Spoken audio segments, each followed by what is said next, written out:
Four Paris-based correspondents break down the week's news. Dilma Rousseff facing impeachment in Brazil, a third round of Syrian peace talks in Geneva, and a brand new passenger name record after 5 years of European bickering. But we're going to start with François Hollande, the French president. Weighing in today on that, Lila Jacinto, international news reporter here at France 24, France 24's very own and very best. Michael Stothard, the Financial Times Paris correspondent. Thanks for being with us. We also have Judah Grunstein with us, editor-in-chief of the World Politics Review, which I strongly recommend reading, and Christopher Dickey, foreign editor at the Daily Beast, who needs no presenting anymore of France 24 regular. Thanks for being with us. So François Hollande, he addresses the nation. The French president went on national television last night, hoping to reconnect with voters a year ahead of the next presidential election. This despite abysmal approval ratings. His appearance on TV was billed as the beginning of the road to re-election. So how did he do? Well, French viewers, for a start, were not that interested, with a paltry 3.5 million people tuning in. That's just 14% of people who were watching television last night, meaning 80+% didn't even bother to watch him. What did they get? Those who did watch him, they got this. Yes, things are better. There's more growth, a lower deficit, lower taxes, more competitivity, and a capacity to produce. Businesses have better profit margins and more purchasing power. That's what I've done in 4 years, and that's why I'll keep going right to the end. They got François Hollande defending his record, the same record that has him below 20% approval rating. Michael Stothard, did François Hollande wow you? I mean, he got a really tough time. I mean, from the very beginning, as we saw in the clip, he said, France is doing better. And he got cut off immediately by Léa Salamé saying, you're joking, right? That's a joke. Which, after 2 minutes was a tough entry. And then he had a small business owner saying how it's terrible and how they're afraid to hire. And then a leftist protester saying how he feels that he's been betrayed, completely dominated on the left and the right. And I think it really highlighted the fundamental problem that Hollande is facing, which is that he's pleased absolutely nobody with this move to the center recently. And Léa Salamé, who I think was the star of the night, not Hollande, summed it up at the end. She said, you've convinced nobody, have you? You haven't convinced the employers, and you haven't convinced the employees. You haven't convinced anybody. Who have you convinced? And that, I fear, just sums it up, really. And he didn't convince Michael Stothard. Chris? Well, I mean, no, he's not a very convincing man. That's one of the reasons he's such a poorly rated president. And in fact, let's say it, just a poor president. In fact, he hasn't been able to deliver on any of those things he was talking about, or he's delivered in such marginal terms that nobody appreciates it, nobody feels it. This is a very unhappy country where people feel they are not moving forward, the economy is not dynamic.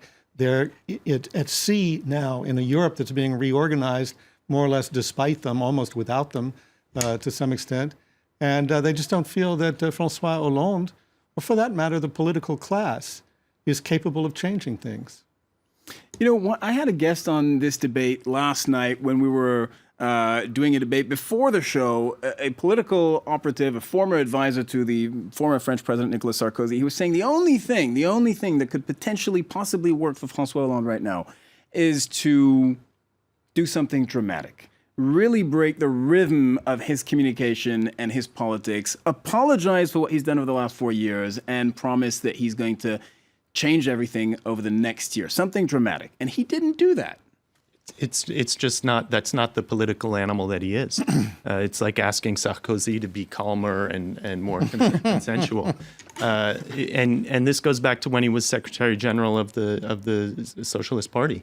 He's someone who has always tried to sort of build consensus and iron out differences in what are often incompatible positions. And so you had the Socialist Party that had all these various currents that couldn't stand each other, but that were just staying together because they had no chance to survive alone. And with what he's done in terms of economic policy, it's similar. If the people on his left feel like he's given away too much to business owners and the business community are like, we didn't ask for this. This isn't what we wanted. We wanted this. and what you've done isn't really helping us. Getting back to Michael's point of he pleases nobody by going to the center. One thing I'll say, not necessarily in his defense, but about France. France is a tough country to govern because things are never as good as they can be, but they're never really quite as bad as everyone seems to feel like. This is a country where arguing and just, they call it râler, complaining, gets attention and it gets policy. So you have a street demonstration or you have farmers who throw produce in the street and they get a meeting with the president. The Brits are good at complaining. Well, the French do it in a very particular way. It's very confrontational. It's often it's very public, and it's a stereotype. But in a lot of ways, there's a kernel of truth. The French are just never satisfied. I agree. Well, as I was almost trying to stay awake through this long interview, I was really thinking about let's look at the fundamentals of this. I've been in France, covering France for the past 10 years. It seems like the story hasn't changed. We always have a French president at record low popularity ratings. Some months, some years not before as low as this. A critical. This is true, but every time we hit a record, and we have a deeply unpopular president facing an election in a few months or in a year, there's always a rightward slide because the National Front is continuously rising since 2002, renewed shock and all. And I was thinking, and the stakes are so low. Whether it's a left president, whether it's a socialist president or a UMP president, they're always accused of trying to woo the right, the supporters of the National Front. On the grand geopolitical sphere, what difference does it make, really? Unemployment figures stayed stubbornly hovering around 10%.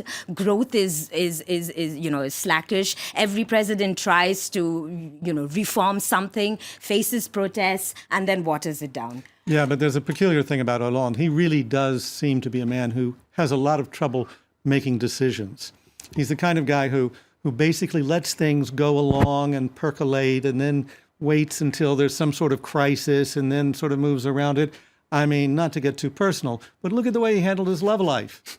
I mean, he has 4 children with a woman he doesn't marry. Then he takes up with Valerie Trierweiler, and he takes her into the Élysée Palace as his unmarried to him first lady, but then he starts cheating on her and he doesn't tell her. So by the way, what's it like when you do make things personal? He doesn't break up with her. He doesn't break up with her. That's tough. No, he doesn't break up with her. Character is destiny. No, but you know what? Hey, this is la vie privée. but in a sense, She wrote her book. It's not. No. this does not set him apart from other French presidents. They've all had parallel love lives. Well, it's not a question of the parallel love life. It's the question of not being able to reconcile it. He doesn't tell Valerie Trierweiler anything. He waits until it goes public, and then there's an explosion, and he acts like, well, I'll just sort of float through this the way I float through anything. There's a reason that he's called flamby, which is a squishy Jello-like thing. That's why. However, if you look at his term, he's had 2 military campaigns in Mali and in the Central African Republic. He loves to talk foreign policy. That's his strong suit. Well, more than that, he commits troops. And it shows decision, and it shows he's the commander-in-chief. True, his popularity did rise after the Charlie Hebdo attacks. And after the November attacks last year. Immediately after. People will rally behind he climbed any up. president under those circumstances. This is true. But in terms of, we were talking about having something dramatic, what could save him. He's had some pretty dramatic and he gets a little blip in the rating. And the reason why is, I think you brought it up, that France has been essentially non-existent in Europe at a time when Europe is essentially being redefined. Not necessarily redefining itself, but being redefined by events. And French foreign policy was always predominantly or primarily, in terms of the outside world, often Africa, but essentially the first sphere was Europe. And Hollande just doesn't have the weight to push the lines in Europe, especially against Germany and Angela Merkel. And so so the French foreign policy has shifted now further afield in Africa, now into the Middle East, where they're active in Syria, and Hollande was pushing for an intervention in Syria, and those are not terribly relevant to the issues that really impact French people's lives. They care about employment, Europe, and what's going on in Europe, economic growth, the question policy. is, what can he do about the economy, and what he's been able to do about the economy is next to nothing. Michael, is there, when you get a call from London, you know, you're the Paris-based correspondent, and they say, Hollande, is he going to get reelected? What do you think? What do you say to them, assuming you get those calls? I say, what do I say? All right, let me phrase it differently. Is there a window of opportunity? Do you see it as a possibility? Yeah, I think he will be the socialist candidate, and he can get through. That's a given for you? No, I don't think it's a given, but I think it's more than likely. I think he has the internal party machine sewn up, and I think that when it comes to next year, if the FN get through to the second round, The far right. as lots of people predict and as lots of the polls predict, you know, all he has to do is just make sure he's in that second round. So it's not that hard to believe that it will be the left and the FN in the second round, and then he'll walk through. And particularly if Sarkozy is in the Republican primary, you know, you think nobody likes Hollande, but nobody likes Sarkozy. Yeah, that's the three-man race that is the dream scenario for François Hollande. It's to run against Nicolas Sarkozy. From what I understood from talking to someone a few months ago, it was a while ago, and it was when Sarkozy was just coming back, and it seemed like he had a little bit of momentum. And the calculus was, yes, hopefully we'll face Sarkozy in the first round. We'll get to the second round because he'll implode. But basically what you're looking at for 2017 in France is a scenario where the president who is eventually elected might have won 12, 13, 14% in the first round. I mean, that might be enough, depending on how many other people split the vote, because Sarkozy, even on the right, it's not sure that there will be only one candidate on the right. There might be one on the hard right. There might be one in the center. Hollande, I have a suspicion that Martine Aubry might be thinking about a challenge on the Figure of the left French in the Socialist Socialist Party. So you could even have a scenario where Marine Le Pen wins something like 28, 30% of the first round vote, and the second place finisher finishes with 12, 13% against a field of four other people, and then goes on to become president. So it's really a period where the French party system is fundamentally being is in a moment of evolution and maybe even mutation. Hollande has an approval rating of just under 20%, depending on the polls you look at. I want to shift you now to another president that has an approval rating of about 10%. Lawmakers in Brazil start debating whether or not to impeach the Brazilian leader Dilma Rousseff. The vote is expected on Sunday. If 2/3 of lawmakers in the lower house vote yes, then Rousseff will have to step down until the Senate has the final say. Much of the coverage on Brazil has been focused on the Petrobras corruption scandal, a huge kickback scheme involving dozens of politicians, including Rousseff's inner circle. But it actually bears repeating that this is not what might take her down. The president is accused of doctoring public accounts during an election year. Chris Dickey, she says this is a coup d'etat because many other political parties before her have done this without facing similar backlash. Is there a witch hunt going on here against Dilma Rousseff?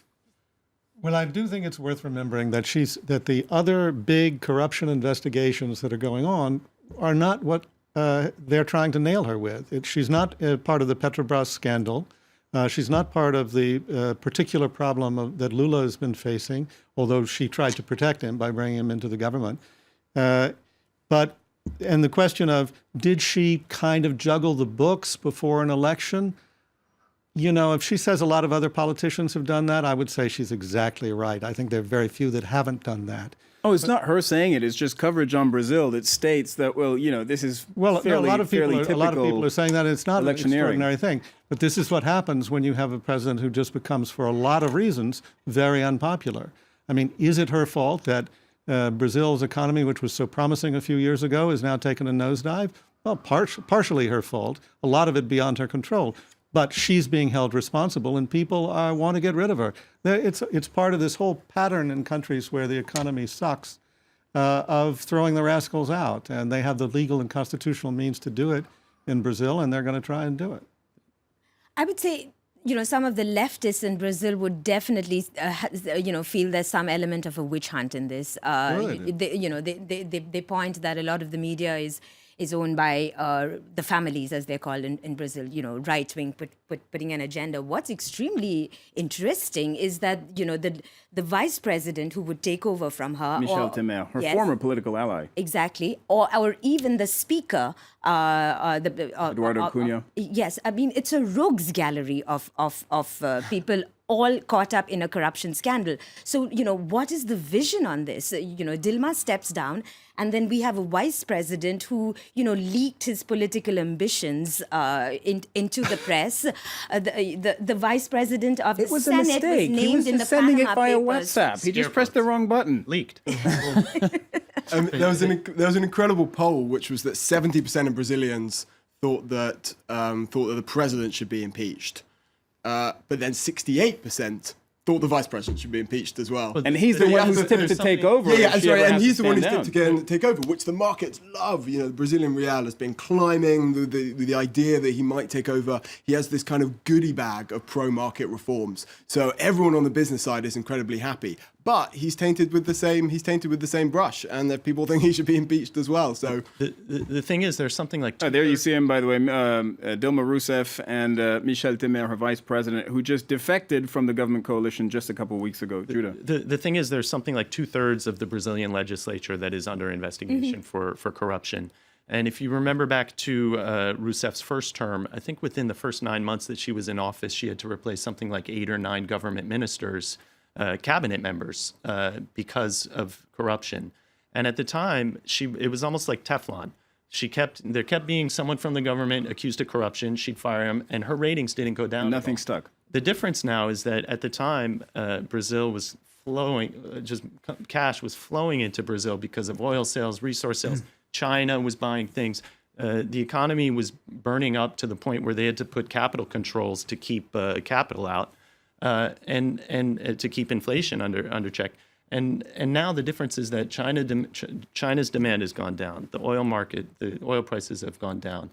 Brazil's in a recession, and in the meantime, you had all this income, but very little wealth production. You had a lot of people brought out of poverty, but not wealth creation. So these people are very vulnerable to a downturn to job losses, to a downturn in wages, and they're angry. They're angry because the economy, which is relatively more diverse than other resource-based economies, no one really prepared for the rainy day because commodity cycles always go south. And so corruption scandals, when people are working and they're making a lot of money and they can buy things for their family, they tend to pass. But when people are struggling and when they're seeing their paychecks go down or when they're unemployed, they're less forgiving. All right, we take a very short break. We're back in just a moment for part 2 of The World This Week.